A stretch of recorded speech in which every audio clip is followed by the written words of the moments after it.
Bonsoir à tous et bienvenue. La Côte d'Ivoire veut renforcer sa coopération avec les USA. Patrick Hachi est à Washington depuis dimanche. Il a rencontré le secrétaire d'État américain et la directrice de l'agence d'aide étrangère, le Millennium Challenge Corporation. Aujourd'hui, c'est la journée internationale des droits des consommateurs, une journée peu connue ici en Côte d'Ivoire, mais essentielle surtout dans ce contexte de lutte contre la vie chère. Et puis comment éviter d'autres effondrements d'immeubles en Côte d'Ivoire, comment construire en toute sécurité. Un expert du ministère de la Construction était face à la presse ce mardi. Le Premier ministre est donc à Washington où il a rencontré hier Anthony Blinken. Il a échangé avec le secrétaire d'État américain sur les progrès de la Côte d'Ivoire et la vision 2030 du président Ouattara, une vision financée en partie par le Millennium Challenge Corporation. Patrick Hachi aussi a rencontré la directrice de cette agence d'aide étrangère qui finance plusieurs projets de développement en Côte d'Ivoire. Salif Alekwe. Le chef du gouvernement ivoirien, Patrick Hachi, est depuis dimanche en visite de travail aux États-Unis. Au menu, plusieurs rencontres dont celle avec le secrétaire d'État américain, Anthony Blinken.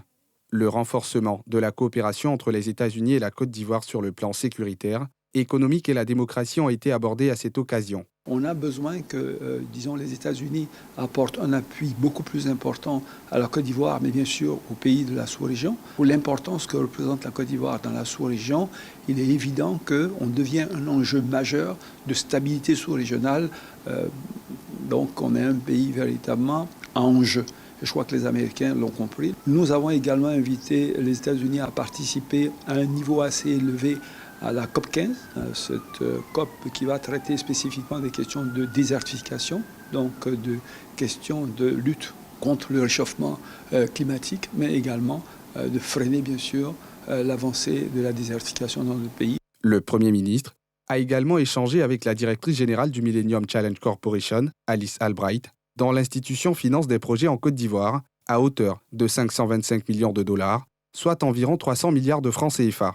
Nous accompagnons la Côte d'Ivoire dans son plan de développement et l'éducation, le transport et l'énergie sont au centre de ce plan de développement. Le Premier ministre participera avec la Chambre de commerce américaine au lancement d'un guide économique sur les opportunités d'investissement en Côte d'Ivoire.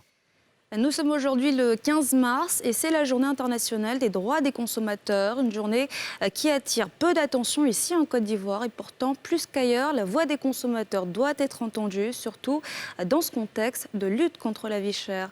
Brice Niawa, Harouna Zeba. Depuis 1983, chaque 15 mars, le monde entier célèbre les droits des consommateurs et la Côte d'Ivoire aussi. Sauf que cette journée passe inaperçue sous le nez de plusieurs Ivoiriens. Je ne sais pas qu'aujourd'hui, c'est la journée internationale des consommateurs. Peut-être parce qu'ils ne sensibilisent pas, peut-être ils n'en parlent pas beaucoup. Donc moi, je ne sais pas en tout cas. Je ne sais vraiment pas si c'est la journée des consommateurs, parce qu'on ne voit même pas l'effet que ça fait sur la population. Aujourd'hui, on devait avoir au moins chaque semaine une émission de nos dirigeants pour nous parler de pourquoi et comment ils nous défendent. Pour certains d'entre eux, cela serait dû aux actions des associations de consommateurs, presque inexistantes sur le terrain. Pour d'autres, les actions sont faites, mais elles sont inappropriées parfois et insuffisantes. Surtout dans ce contexte où tout le monde crie à la cherté de la vie. Les actions que ces associations posent ne sont pas encore à un niveau de perception élevé. Sinon, je pense bien que si ces associations existent, c'est qu'elles travaillent. Mais il va falloir qu'elles redoublent plus d'efforts, qu'elles fournissent assez d'autres efforts pour qu'on puisse percevoir ça au niveau de nos pauvres populations. Pour répondre à ces préoccupations, la Fédération des réseaux ivoiriens des consommateurs a organisé un panel autour du thème mondial « Finances numériques équitables ». Aujourd'hui, le numérique fait partie du quotidien des Ivoiriens. Donc il fallait vraiment qu'à cette célébration, les consommateurs, en plus d'être instruits sur leurs droits et devoirs, mais partagent certaines réalités vraiment avec ces structures-là, puisque ces structures-là font partie du quotidien de ces consommateurs-là et de permettre à ces consommateurs-là de poser leurs préoccupations pour que ces populations-là aient des réponses exactes. C'est juste informer juste sensibiliser, aussi bien sur les droits des consommateurs que sur leurs obligations. L'Union fédérale des consommateurs de Côte d'Ivoire marque le coup de la semaine du consommateur et révèle que les soldes sont de plus en plus adoptés par les populations. À l'aide du téléphone portable, la possibilité est offerte aux consommateurs de voir les marchands les plus proches de consulter la liste des produits en solde, de vérifier, de s'assurer de l'effectivité des soldes avec l'affichage des prix avant et après solde. Par ces temps de vache maigre, où le défi de la lutte contre la cherté de la vie est sur toutes les lèvres, les soldes géolocalisés ne pouvaient pas mieux tomber. Selon le président de l'UFC Côte d'Ivoire, dans le secteur du mobile money, les derniers chiffres disponibles révèlent que le secteur a passé le cap des 30 millions de comptes de monnaie électronique, ce qui montre une nette progression de la finance numérique en Côte d'Ivoire. Et parmi les droits des consommateurs, il y a le droit à la sécurité. Depuis le mois de mars, au moins 13 personnes sont décédées dans des effondrements d'immeubles. Comment construire en toute sécurité afin d'éviter d'autres tragédies? C'est à cette question qu'un expert du ministère de la Construction a répondu ce mardi dans une tribune du Centre d'information et de la communication gouvernementale. Pierre Dipomélin, Tanguy Conin. Le permis de construire est un document essentiel dans le démarrage de tout chantier de construction. Pourtant, les 2 immeubles qui se sont effondrés récemment à Abidjan ne possédaient pas ce document. Il est reproché au permis de construire d'être difficile à obtenir du fait de la lourdeur administrative. Le directeur du guichet unique du permis de construire, invité du Centre de formation et de communication gouvernementale, indique qu'il y a plus de célérité dans la délivrance de ce précieux document depuis la mise en place du guichet unique du permis de construire. Le permis de construire est exigé pour tous travaux, toute construction neuve, toute modification ou extension d'un bâtiment existant, lorsque cette modification a pour objectif de modifier la distribution ou de changer la destination. Et le guichet a été justement mis en place pour simplifier et accélérer la délivrance du permis de construire. Il regroupe tous les intervenants qui, auparavant, intervenaient dans l'analyse, dans le traitement des demandes de permis de construire. Puis sa mise en place, le délai est passé de 347 jours à 30 jours selon le dernier rapport d'une business. Il est aussi revenu sur son processus de délivrance. La demande du permis de construire se fait en plusieurs étapes. La première étape, c'est de justifier la propriété de la parcelle. Vous savez qu'à Abidjan, il y a tellement de conflits fonciers qu'on ne peut pas vous délivrer un permis de construire si vous n'avez pas la preuve que la parcelle sur laquelle vous voulez bâtir vous appartient. Et donc, pour envoyer la preuve de la propriété de la parcelle, il y a un certain nombre de titres de propriété qu'on accepte. Le premier titre, c'est l'arrêté de concession définitive, l'ACD, le certificat de propriété foncière, le certificat de mutation de propriété foncière, l'arrêté de concession provisoire ou un bail. L'étape 2, c'est de demander les visas et le certificat d'urbanisme. Les visas et le certificat d'urbanisme sont des éléments d'information qui permettent à l'architecte de concevoir votre projet. Cette tribune de tout savoir sur le CICG, consacrée au permis de construire, fait suite aux effondrements d'immeubles constatés ces dernières semaines dans le district d'Abidjan. Et puis la Côte d'Ivoire à nouveau endeuillée après la mort ce mardi de 2 personnes, dont un enfant tué de façon insolite par la branche d'un arbre centenaire. C'était devant la mairie de Grand-Bassam très tôt ce matin. Une équipe s'est dépêchée sur place. Mythilène Légré, Mathieu Rimbadé. Un petit garçon de 2 ans et une jeune dame tués par la chute d'une branche de cet arbre. Le drame s'est produit aux environs de 6 heures derrière les murs de la mairie de Grand-Bassam. Dans les décombres des bois, leurs traces y sont encore. Elle dit dès qu'elle est rentrée, elle est venue, le taxi les a déposés là, juste devant les faits. Elle est rentrée dans le maquis. Dès qu'elle est rentrée, ça n'a même pas fait 5 minutes. Et l'arbre est tombé. Il y avait un enfant qui était juste devant, à côté là. Il y avait sa fille de 8 ans qui appelait le petit garçon qui lui disait « Viens, viens ». Le petit garçon ne voulait pas venir. Donc elle est restée dans le maquis. En même temps, l'arbre est tombé sur l'enfant. La chute de cette branche a également engendré la destruction d'une partie de la toiture et de la clôture de la mairie. Sur les lieux, c'est avec tristesse que l'un des adjoints au maire constate les faits. Là, son balai. Là, le balai. Sa société quelque part là. C'est à nouveau d'ici, la blanche l'a rattrapé quand elle courait. Nous inclinons devant la mémoire de l'enfant et de la dame qui est partie.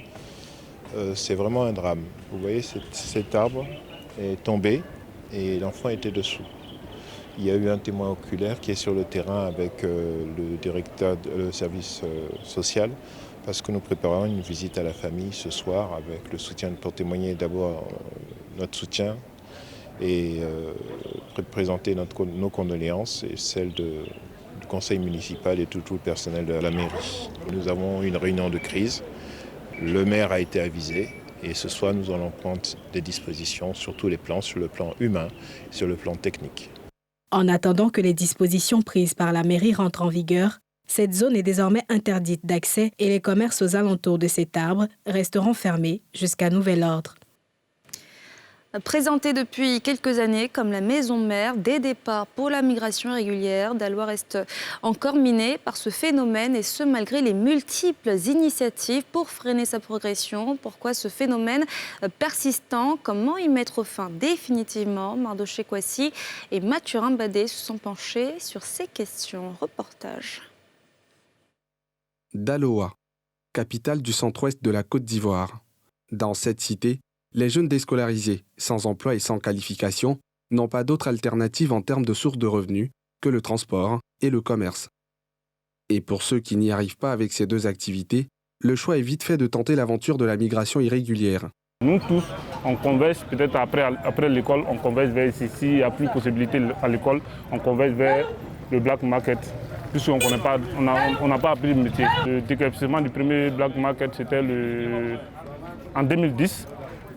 Depuis ce jour, vraiment, il faut dire qu'on n'a plus un site, donc ce qui fait que vraiment les jeunes prennent un peu leur argent et puis ils s'en donnent à l'immigration. La majorité de ceux qui quittent ici, en général, n'arrivent pas à destination. Diaby Mohamed, lui, a choisi de s'investir dans le commerce de téléphones portables. Mais les choses ne vont pas se passer comme il les avait prévues. Il décide alors d'aller voir ailleurs. Une aventure périlleuse qui s'est soldée par un échec. Revenu il y a à peine 2 mois, il semble ne plus être disposé à recommencer au vu du péril auquel il a été exposé, tout comme d'autres jeunes qui ont tenté l'expérience. Il y a un lundi, ils ont fait sortir une autre convoi. Maintenant, en partant, le bateau était percé.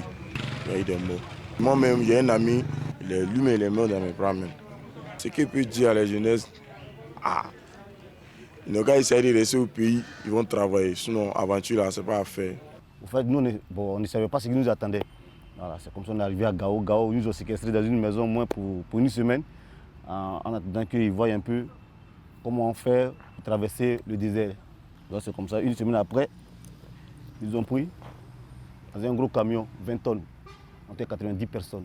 Le premier poste des Touaregs, ils nous ont fouillé, prendre tout ce qu'on avait comme argent sur nous. Nos habits, tout ça.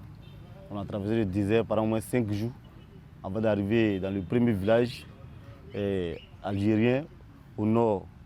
Là-bas encore, on nous a vendus en route à la main des Arabes pour qu'on puisse travailler pour eux. C'était si on a essayé de partir un peu en Libye, ça n'allait pas. Je suis revenu encore en Algérie. Moi, j'ai dit franchement, j'en ai marre. Voilà, j'en ai marre. Je ne pensais pas que ça allait être comme ça. Je ne regrette pas mon retour dans mon pays ici. Je ne regrette pas. En fait, quand quelque chose arrive là, ça arrive. On avait essayé de tenter une fois, si ça passait, ça passait. Mais franchement, je préfère la Côte d'Ivoire. Malgré toutes ces mauvaises expériences, des jeunes de la cité des Antilopes continuent de tenter l'aventure de la migration irrégulière. Ces jours-ci, le phénomène a repris encore, mais sous haute forme. Avant, les gens partaient par la Libye, ils partaient par le désert. Mais aujourd'hui, ils ont trouvé haute forme. Cette forme-là est de passer par la Tunisie, le Maroc.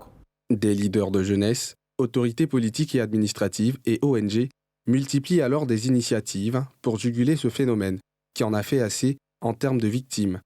Après l'identification de tous ces problèmes, nous faisons quoi? La sensibilisation. Voilà, nous les sensibilisons sur les dangers et les risques liés à la question même de la migration irrégulière. Après la sensibilisation, nous essayons de voir maintenant et les structures étatiques et les structures, spécialisées dans ce domaine-là avec les ONG pour voir qu'est-ce qu'il y a actuellement dans le panier par rapport aux jeunes. Si ces formations, nous les orientons vers les formations adéquates. Il y a d'autres qu'on a mis en apprentissage, d'autres ont été mis en tout cas en formation professionnelle et tout. Et après cela, si dans le panier également, il y a suffisamment de ressources qui permettent la création des activités génératives de revenus, automatiquement, ils sont orientés aussi vers ces activités-là. Pour d'autres migrants de retour, la réinsertion peut être compliquée. Le marché du travail à Daloa offrant peu d'opportunités. Aussi, l'inadéquation entre les formations et le marché du travail, tout comme le manque de perspective, continue d'alimenter le désir de départ chez les jeunes de la cité des Antilopes. La Côte d'Ivoire occupe seulement le 17e rang dans le classement des chocolatiers en matière de qualité de fèves, un positionnement qui constitue un manque à gagner pour la Côte d'Ivoire. Pour renverser la tendance et produire des fèves d'excellente qualité, le FONSTI a engagé des enseignants-chercheurs afin de mettre en œuvre des solutions innovantes pour une bonne fermentation des fèves made in Côte d'Ivoire. Timé Danger, Kimo Eric. Acteur de la cacao-culture et enseignant-chercheur à l'école de la qualité des fèves de cacao made in Côte d'Ivoire. La Tribune, les rendez-vous de l'innovation du FONSTI. Au centre des échanges, les solutions du milieu de la recherche scientifique visant à repositionner les fèves ivoiriennes parmi les 5 plus prisées des chocolatiers. Chaque année, la Côte d'Ivoire perd des dizaines de milliards de francs CFA à cause de la mauvaise qualité de la fermentation du cacao récolté dans notre pays. La science a des solutions pour non seulement améliorer la qualité de la fermentation, mais également améliorer les questions de stockage, de transport du cacao dans notre pays. L'état des lieux préoccupe les cacaoculteurs et les enseignants-chercheurs du pays. Tous déclinent des solutions pour une meilleure qualité marchande des fèves à l'effet d'éviter un bénéfice au tiers. Combien d'Ivoiriens sèchent leur séco sur des bâches plastiques ou à même le sol? Combien d'Ivoiriens sèchent leur cacao sur les sécos? Il n'y en a pas beaucoup. Il doit y avoir une réglementation qui doit taper dur, prendre des sanctions contre les producteurs qui ne respectent pas les règles élémentaires d'un cacao potable. Nous, ce que nous proposons désormais, c'est d'utiliser les mêmes micro-organismes et la même quantité également de micro-organismes issus du tas fermentaire pour toujours faire la fermentation, pour booster la fermentation, mais surtout de reproduire et de répéter en tout temps et en tout lieu la fermentation pour aboutir au même résultat. De communication ont meublé cette session. La première du professeur Sébastien Niamke a porté sur l'approche biotechnologique pour l'amélioration des fèves de cacao en Côte d'Ivoire. La seconde, présentée par Ambroise Nko, a mis en exergue l'impact de la mauvaise qualité des fèves de cacao sur l'économie en Côte d'Ivoire. Un impact que les enseignants-chercheurs s'engagent à minimiser dans l'intérêt des producteurs et de l'économie nationale, qui enregistre une perte de plusieurs milliards de francs CFA par an. Aussi, des jeunes du district autonome des Lacs ont reçu leur diplôme au terme d'une formation accélérée en hydroponie, une culture hors sol qui leur permettra de se lancer dans la production de tomates, de carottes ou encore de laitue. Le projet pilote est le fruit d'une collaboration entre l'ANADER et le district des Lacs. Pierre Dipomélin, Kimo Eric. Centre de formation ANADER de Bingerville. 5 jeunes, dont 2 femmes, issus du district autonome des Lacs, formés aux techniques des cultures hors sol. L'apprentissage a porté entre autres sur l'entrepreneuriat agricole, la construction et l'installation des abris, la mise en place d'une pépinière en culture hors sol.